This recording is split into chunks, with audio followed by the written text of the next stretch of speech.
மாப்பிள்ளைங்கன்னு கேக்குறவனு பதில் சொல்லி முடியல. பொண்ணை பெத்த அப்பங்கார முகத்தை பார்க்க சைக்கிள் அடி பேரஞ்ச மாதிரி இருக்கானடி.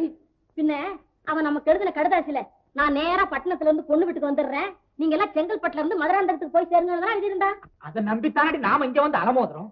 ஆனா எனக்கு மாத்திரம் புத்தியில பட்டுச்சு, இந்த தருதலப்பைய நம்மளை ஏதாவது ஒரு வகையில தவிக்க விடுவான். அடடா போதும் புலம்பாதீங்க, எல்லாம் வந்து சேருவான். வாய திறக்காது, எனக்கு வர கோபத்துல கொலை கொலை நடக்கும். போயிட்டு வந்தாங்க.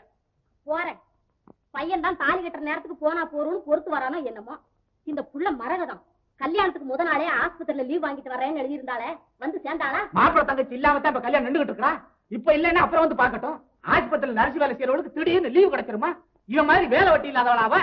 உங்க பொண்ணுக்கு செல்லத்தை கொடுத்து கொடுத்து கொடுத்ததே நீங்க தானே. ஓ மவனை கெடுத்து குட்டிச்சவராக்கி இந்த நிலைக்கு கொண்டு வந்தது நீ தானே. ரெண்டுக்கும் சரியா போச்சு, பேச்ச மாத்துங்க. பேச்ச எங்கடி மாத்துறது? விடிஞ்சா தாலி கட்டணும், மாப்பிள்ளைங்கன்னு ஊர்ல இருக்கிற பேயா கத்திக்கிட்டு